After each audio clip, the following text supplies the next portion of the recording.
Saudara, kualitas udara di Jakarta hari ini kembali mendapat posisi kedua sebagai kota besar berpolusi di dunia.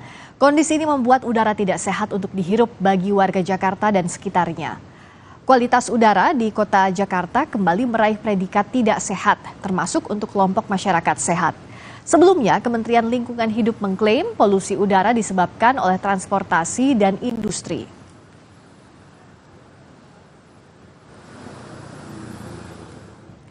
Kami kutip dari data Indeks Kualitas Udara IQ Air pada pukul 5 sore tadi, perakiraan Indeks Kualitas Udara Jakarta pada poin 161.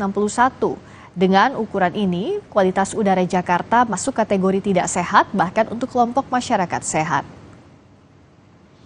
Kalau kita bandingkan dengan sejumlah kota besar di dunia yang diukur kualitas udaranya, Jakarta masuk peringkat kedua. Kota besar berpolusi di dunia. Peringkat buruk kualitas udara Jakarta berada di bawah Kolkata, India, dan lebih buruk dari Dubai, Uni Emirat Arab, dan kota Kuching, Malaysia. Dinas Kesehatan Kota Depok mencatat terjadi peningkatan jumlah penderita infeksi saluran pernafasan akut atau ISPA di sepanjang tahun 2023 meningkat 60% jika dibandingkan bulan Juli 2023. Dinas Kesehatan Kota Depok, Jawa Barat telah memantau penderita ISPA di sejumlah fasilitas kesehatan di Kota Depok. Hasilnya di sepanjang Agustus 2023 tercatat 8.698 kasus ISPA. Jumlah ini meningkat 60% jika dibanding bulan Juli.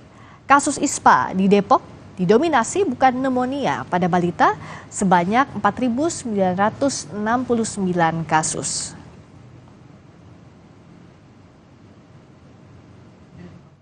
Jumlah kasus yang termasuk ISPA, infeksi saluran pernapasan itu 8.698. Itu di bulan Agustus, ya memang ada peningkatan dari bulan Juli. Jadi relatif dari Januari sampai Juli itu kasusnya bervariasi. Ada 4.000, ada 5.000, ada pernah 6.000 juga di bulan Maret. Nah, kalau peningkatannya dari Juli ke Agustus memang meningkat 60%.